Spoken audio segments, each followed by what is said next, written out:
dari kesungguhan Prabowo ini. Kalau anggaran untuk kecerdasan bangsa yang disebut dalam Undang-Undang Dasar 45 di pembukaan itu, mencerdaskan kehidupan bangsa. Anggaran hutang pinjaman apapun namanya dari Cina itu dikorupsi, hukum mati. Jadi dia bolak-balik ke Cina itu. Dia belajar aja cara menembak mati. Kan harus kita bisa bayangkan nggak? Bangsa ini sudah 79 tahun merdeka. Ketinggalan dari Jepang. Padahal kasusnya sama-sama tahun 45 kan? Jepang dibom kan? Terus kita juga bangkit kan? Dengan Cina, dengan Korea, dengan segala macam kan? Ketinggalan jauh. Kita termiskin. Kita jalan pintas ini kita dukung. Aku dukung Prabowo untuk usus ini. Selamat malam, Assalamualaikum warahmatullahi wabarakatuh. Malam ini kita akan membahas salah satu program unggulan, yaitu makan bergizi gratis. Di depan saudara kita sudah hadir dua narasumber. Ada Pak Coki dari pengamat hubungan luar negeri, dan ada Bang Bitor dari pengamat politik yang sudah tidak asing bagi kita. Terkait program makan siang gratis atau program makan bergizi gratis ini yang akan menyasar 83 juta, termasuk 30 juta anak usia dini, 24 juta siswa SD, 9,8 juta murid SMP, 10,2 juta murid SMA SMK, 4,3 juta santri, dan 4,4 juta ibu hamil. Dan kemudian akan menggerakkan 48.000 dapur umum terkait bagaimana mendeliver makan bergizi gratis ini kepada setiap kelompok sasaran tersebut. Dan baru-baru ini dalam kunjungannya ke Tiongkok, Presiden Prabowo mendapatkan komitmen bantuan dalam rangka mengamankan atau menjamin program makan bergizi gratis ini. Demikian juga dari pemerintah Amerika Serikat yang dikunjungi oleh Prabowo baru-baru ini. Saya ingin menanyakan hal ini pertama kepada Bang Bitor dulu. Apa pendapat Bang Bitor tentang makan siang atau makan bergizi gratis yang begitu tampaknya bagi Prabowo sangat begitu getol, sampai-sampai berkunjung ke luar negeri pun itu dibawa seperti itu. Ya, terima kasih. Prabowo itu sosok yang militan ya. Dia sangat bersungguh-sungguh untuk mencapai cita-citanya, dan itu dia buktikan. Jadi sebelum ini terlaksana, dia sudah pernah melakukan itu pada waktu dia menjadi ketua petani HKTI. Dia bikin susu untuk makan di Kerawang. Dia membuktikan bahwa masyarakat itu memang harus cerdas, harus bergizi.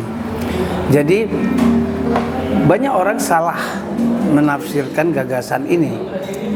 Padahal orang-orang itu pernah paham bahwa modal ataupun kita hutang luar negeri selalu dipertanyakan. Anak baru lahir sudah punya hutang sekian, ini sudah punya hutang sekian. Uang hutang ini kemana nggak jelas. Prabowo ingin membuktikan bahwa dia bersungguh-sungguh bahwa hutang yang dia ambil dari Cina, dia benar-benar untuk mencerdaskan rakyat, anak sekolah supaya cerdas, makan dan bekerja. Jadi Prabowo dia ingin membuktikan bahwa dia tidak salah dalam gagasannya. Jadi kita mau melihat pada tahun 1989 ada tulisan menarik oleh Dr. Sahril, kita panggilnya Bang Ciil. Dia menulis hutang luar negeri untuk siapa. Nah sekarang kita selalu mendapatkan tulisan-tulisan hutang kita sekian triliun yang menikmati siapa-siapa. Dengan Prabowo hutang ini langsung diserahkan kepada rakyat. Jadi selama ini rakyat selalu dipolitisir sebagai penerima hutang.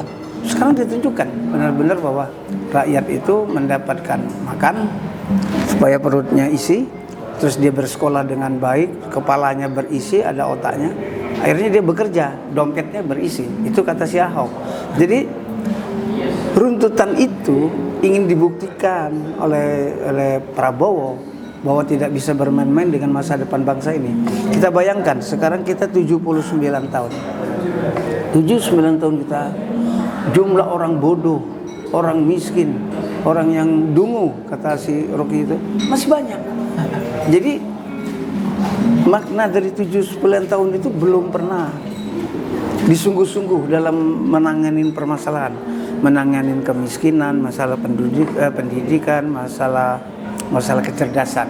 Nah, Prabowo melibas itu, dia mau lakukan itu, dia ingin buktikan uang utang dari Tiongkok itu dia jadikan suatu program untuk semua rakyat yang 83 juta. Ya. Ini dia ingin buktikan. Jadi utang ini benar-benar langsung dirasakan oleh. Kalau dulu utang itu kita lihat dibagi-bagilah kemana-mana. Akhirnya nggak ada. Jadi setiap tahun kita menanggung utang, membayar utang, mencicil utang, dan berutang lagi. Nah, dengan Prabowo ini berutang laginya berbentuk manusia cerdas. Jadi dalam sekian tahun kita akan membuktikan bahwa banyak anak cerdas dari program ini, banyak ada cerdas dari program ini. Jadi dibuktikan bahwa hasilnya itu seperti ini. Nah, kemarin kita lihat Jokowi berhutang sampai 800 triliun.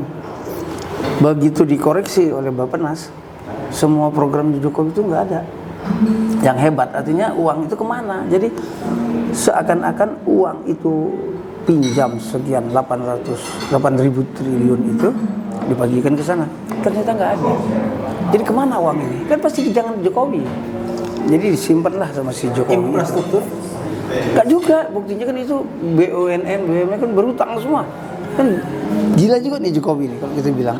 Dia bilang oh, ini begini. Nyata. Nah, dengan si Prabowo sekarang Menteri Keuangan ditarik di bawah Presiden, sehingga Presiden tahu dari hutang-hutang ini kemana, ini disembunyikan di mana. Jadi kita pasti akan menemukan, membongkar bahwa uang pinjaman itu disembunyikan sama Jokowi. Itu dibuktikan oleh kita bisa menelusuri semua program itu melalui Bappenas, melalui BUMN yang berutang-utang. Terus kita bisa mengetahui dari tingkat pendidikan yang tidak berubah. Nah, kita berharaplah dari Prabowo ini bersungguh-sungguh sehingga manfaat utang itu nyata, langsung diterima anak-anak, langsung dinikmatin, langsung mereka jadi begini, jadi begitu segala macam itu jelas. Jadi kalau Prabowo berhutang lagi untuk apapun dari manapun, saya dukung. Selagi programnya begini, karena tidak lagi dipolitisir. Hutang kita sekian triliun, setiap anak baru lahir dalam kandungan sudah mengandung hutang. Dengan Prabowo dibuktikan. Gitu. Jadi kalau Bang Bitor nih sebagai orang PDIP, terus terang aja nih, dengan program yang populis semacam ini, apa tidak menjadi tantangan bagi PDIP yang kita kenal? Jadi gini, Prabowo itu mengaku dirinya Soekarno kecil. Dan kita sebagai orang politik, siapapun yang berkuasa menjalankan perintahnya Bung Karno itu, mencetuskan orang miskin, uang cilik dan sebagainya, kita dukung. Jadi kita bersama-sama dengan Prabowo bersepakat mencerdaskan orang marhain itu, orang cilik segala macam itu, dan kita bersama-sama mendukung Prabowo untuk melawan koruptor. Jadi koruptor-koruptor yang ada di sekitar Prabowo itu harusnya ditangkap, atau setidak-tidaknya uang yang mereka curi dikembalikan. Ini kan pernah dilakukan oleh peristiwa EKTP. EKTP itu 14 orang yang menerima itu dikembalikan. Saya sudah tanya ke Abdurrahman Samad, saya sudah tanya dengan Agus Raharjo, bahwa ada 14 orang yang menerima uang EKTP mengembalikan. problemnya uang yang dikembalikan itu terus kapan di KPK? Kan harusnya dikembalikan ke negara. Itu hampir sama dengan kasus-kasus pengembalian uang negara. Itu adanya semua di jaksa. Jadi para boros sebenarnya kalau dia mau menegakkan hukum, dia telusuri nih uang ini semuanya kemana. Dia mati-matian nih nyari keluar. Ya, macam Jokowi mati-matian cari utang pinjam kemana. Sementara uang itu ada di kejaksaan, pengembalian utang, ada di para koruptor, ada di para... Kenapa enggak? Ini kan yang cerdas di antara semua bangsa kita ini, ada namanya perempuan, Melody D, yang dia menjebol tabungan para jenderal. Nah, ingat gak? Terus dia masuk penjara. Dia tahu banyak orang korupsi disimpan di bank dia. Dan itu ditotalin triliun. Nah, dia comot sama dia. Dan orang pun semua yang punya uang tuh nggak berani lapor polisi. Nggak berani. Karena kalau dia lapor, kan berarti rekening gendut kan. Iya. Nah, jadi Melanie ini ketangkap dengan urusan lain. Jadi Prabowo kalau sekiranya dia punya tim ya, dan saya ingin ikut di tim itu, telusurin aja orang-orang nakal itu. Kalau memang Prabowo tidak mau memenjarakan mereka, ya uang kembali dong. Rakyat miskin masih banyak. Prabowo tiap pidato mati-matian membela orang miskin, terus cari utang ke sana. Padahal di dalam negeri banyak uang berserakan, banyak sekali uang berserakan. Jadi kalau Prabowo mau lihat ya, bekas-bekas mantan-mantan Pangdam, Kapolda, uangnya puluhan miliar itu tabungannya. Backing ini kan, apalagi dari judi. Jadi saya mendukung sekali gagasan Prabowo.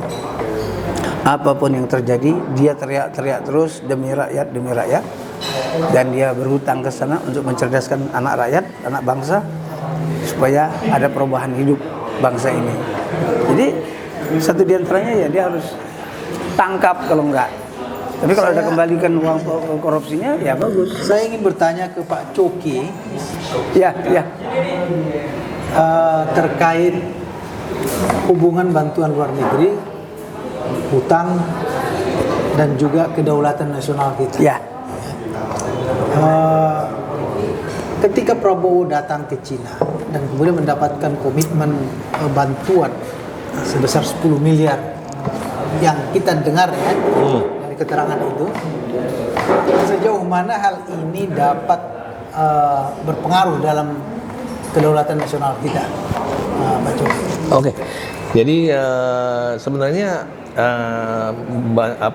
nilai 10 miliar US dollar atau sekitar 157 triliun rupiah itu tidak kalau yang saya pahami bukan hanya untuk bantuan Tiongkok untuk keperluan makan bergizi gratis, salah satunya. Adapun dokumen kesepakatan atau pemberian bantuan itu yang disebut food supplementation and school feeding program in Indonesia itu, pengertian saya itu memang sebagian besar dari nilai 10 miliar US dollar itu. Dan kalau dikaitkan dengan kedaulatan, sebenarnya ini nggak ada hubungannya dengan kedaulatan. Ini bantuan. Nah, namun apakah ini bantuan ini berupa hutang atau bantuan atau hibah, ya, atau donasi? Nah, ini saya belum sempat baca isi dokumen kesepakatan itu. Namun kalau saya bisa sampaikan di sini, kalau misalnya itu berupa hutang, apakah hutang itu syaratnya lunak atau bagaimana? Berapa lama itu bagaimana? Atau itu berupa hibah? Kalau hibah, donasi lebih ringan lagi. Terlepas dari itu semua, perlu dipastikan nantinya realisasinya itu akuntabel. Artinya jangan sampai terjadi kebocoran seperti yang tadi disampaikan Bang Bitor. Khawatirnya dalam pelaksanaannya tidak benar-benar berwujud makanan bergizi itu, 4 sehat 5 sempurna itu yang dinikmati oleh juta siswa sekolah dan ibu hamil. Jangan sampai nanti yang sampai di mereka itu ternyata direalisasikan hanya 3/4 atau ironisnya hanya 1/4-nya. Ini yang kita tidak harapkan. Makanya perlu nantinya bukan hanya Badan Gizi Nasional, bukan hanya Kemenko PMK, bukan hanya Kementerian Keuangan yang melaksanakannya, melainkan tim terpadu. Tim terpadu ini, kalau saya boleh usulkan kepada bapak-bapak dari pemerintahan Pak Prabowo, tidak hanya terdiri dari pejabat pemerintah, melainkan juga dari masyarakat madani, ya. Dan ini harus transparan juga nanti pertanggungjawabannya, prudent pengelolaannya.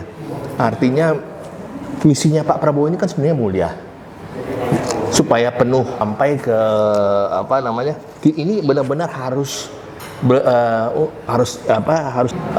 perut rakyat kita, supaya dan dari situ setelah itu anak-anak kita cerdas otaknya, ya, dan nantinya setelah mereka lulus sekolah bisa mendapatkan pekerjaan yang layak dan bisa memberikan sumbangsi bagi bangsa, bagi kemajuan bangsa. Jadi itu. Nah, ini yang tantangan yang berat bagi Pak Prabowo, karena terus terang sebagaimana Pak Syahrul dan Bang Betor tak ketahui, ini anggaran kita nih hanya dialokasikan 71 triliun rupiah. Jauh dari cukup. Menurut hitung-hitungannya, ya berdasarkan informasi yang saya peroleh, itu hanya cukup untuk sekitar 12-13 juta siswa sekolah dan ibu hamil. Dan itu juga tidak cukup karena kita kan targetnya itu 83 juta, ya. Tiap tahunnya aja kalau menurut perhitungan kasarnya itu bisa 400 triliun rupiah.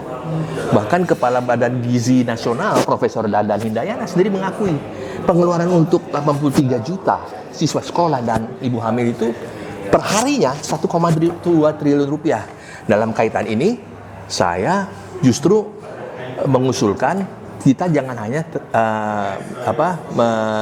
menggantungkan dari bantuan atau simpati dari luar negeri, tapi juga kita melibatkan komponen masyarakat juga, terutama dari perusahaan-perusahaan besar. Ya, jadi yang namanya perusahaan nasional ini, ya, jadi bikinlah wadah seperti gerakan nasional gerakan nasional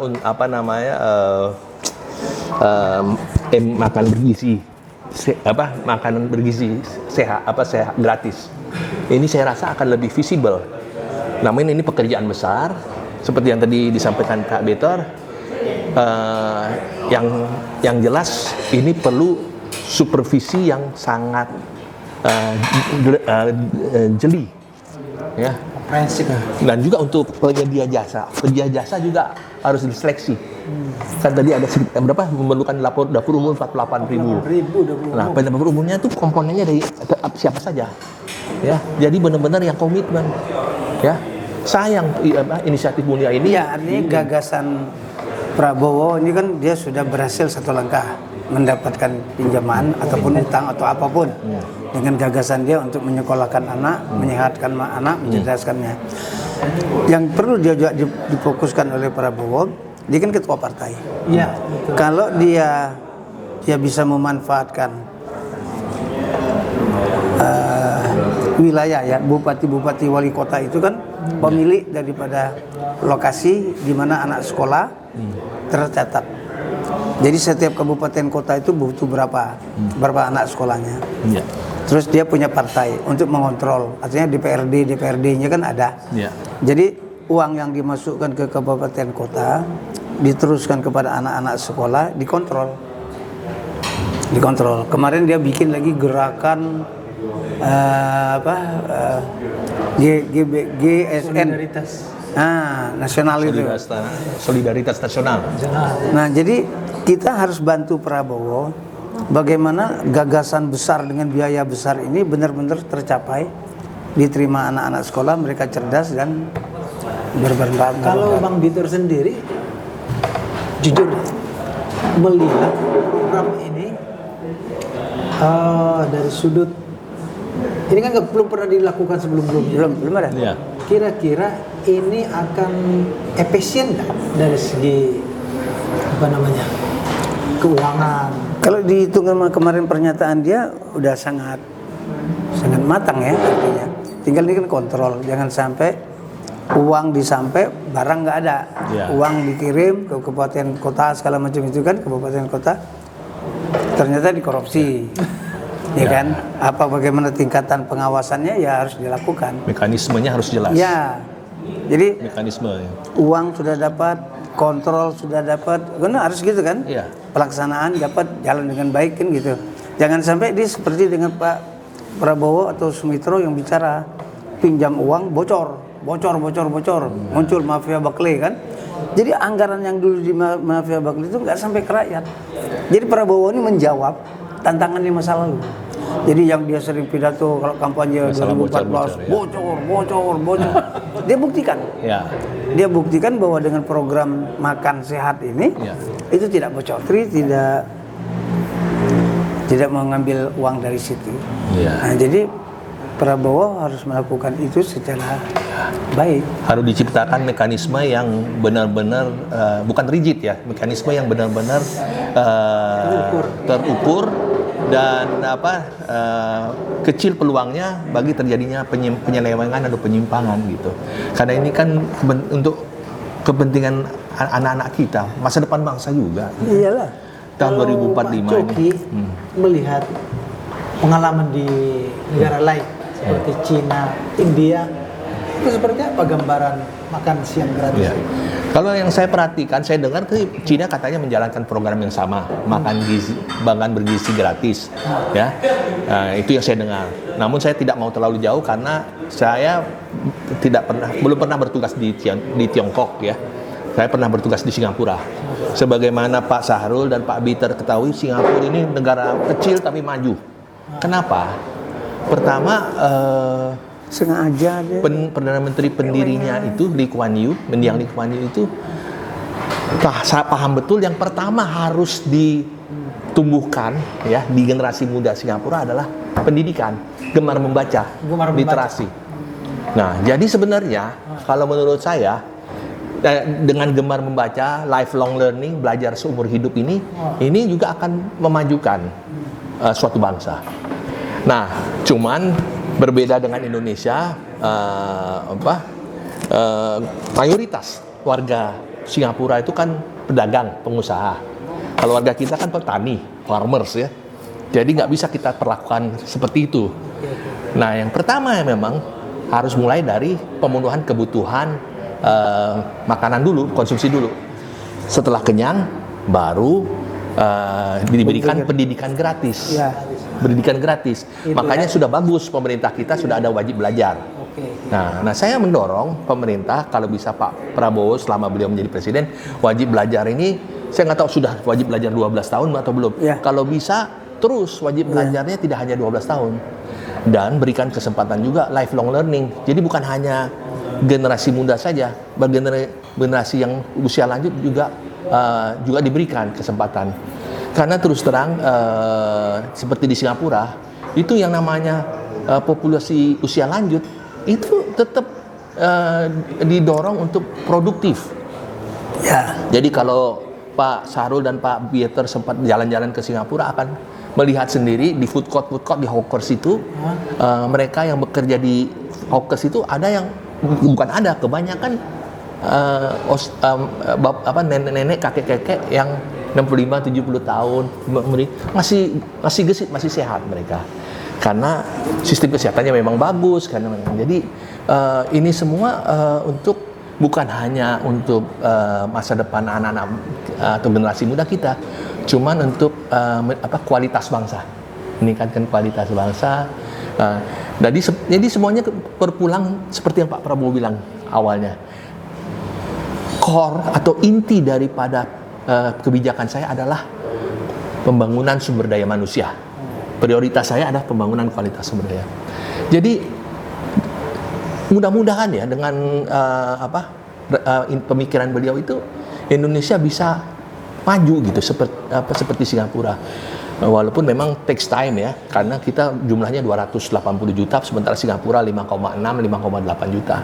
Dan mudah-mudahan, walaupun 2045 mungkin nggak semuanya, nggak 100% bangsa kita bisa maju, tapi paling nggak bisa di atas 50%. Paling tidak niat itu. Niat itu sudah ada. Saya berharap dari kesungguhan Prabowo ini, kalau anggaran untuk kecerdasan bangsa yang disebut dalam Undang-Undang Dasar 45 di pembukaan itu, Ya. mencerdaskan kehidupan bangsa, Preambul. anggaran hutang pinjaman apapun namanya dari Cina itu dikorupsi, hukumnya tembak, hukum mati. Ya. Harus begitu. Jadi jangan sampai gagasan yang cerdas itu disungguh-sungguhkan oleh dia sampai dia berutang-utang itu dan bubar gara-gara dikorupsi di sini, korupsi di sini, entah di wali kota, dari kabupaten atau di tempat mana. Karena kabupaten wali kota itu adalah lokasi tempat anak sekolah, lokasi kan. Jadi jumlah anak sekolah berapa segala macam kan mereka yang hafal. Ya. Unit pemerintahan yang pemerintahan yang bawah. langsung. Jadi Prabowo harus begitu dia bersungguh-sungguh korupsi terhadap dana anggaran pinjam ini tembak, baru tertib. Mungkin aturan hukumnya mesti lebih di ini lagi. Ya, diperkuat lagi. Ya. Khusus untuk korupsi. Kalau menurut Bang Didor, sanggup nggak Prabowo melakukan harapan semacam itu? Bisa dong dia berkuasa sekarang. Ya, bisa. Dia berkuasa sekarang. Bisa. Dia kan cuma takut sama katanya. Tiongkok aja berani loh. Iya, Tiongkok. Koruptor ditembak mati. Iya. Masalahnya. Jadi dia bolak-balik ke Cina tuh. Dia belajar aja cara menembak mati. Kan harusnya belajar dong. Kamu belajar ideologi kan nggak mungkin. Itu di media. Ini kan ideologinya jelas Pancasila. Misalnya banyak komunis. itu. Jangan salah-salah belajar. Iya. Belajarnya harus benar. Melawan korupsi. Mungkin itu. Tembak mati, ya. Iya. Saya kepingin sekali itu begitu terbukti ada satu lokasi di mana uang itu dikorupsikan dan tembak mati. Efek jerahnya bisa. Karena kita bayangkan, sekarang koruptor itu bisa jadi menteri lagi, bisa jadi karena nggak tegas. Gitu. Ini kan, Ya itu dia maksudnya. itu Bang. makanya. Di lingkarannya aja abang begitu lihat, gimana mau melakukan? Gimana gitu? Iya. Ya, Harusnya itulah. Prabowo punya keberanian lah. Ya kan? Ya. Dia harus punya keberanian. Kalau enggak dia nggak ada gunanya lah. Apa? Ya kan? Dia mati-matian punya gagas, mati-matian mewujudkannya, dikorupsi orang lain. Iya. Harus dibunuh, tembak. Iya itu. Iya kan? Iya. Dari situ orang benar takut. Jadi dia datang ke Cina, belajar melakukan sekolah pendidikan anak-anak itu, Betul. kan gratis. Terus dia menjalankan ini apa itu dari Cina, dan berani melakukan hukuman mati. Ya. Kalau enggak apa yang dia dapat dari Cina? Ini mendapat duit. Kan itu. Kalau perlu seluruh bupati, wali kota, gubernur dikumpulkan.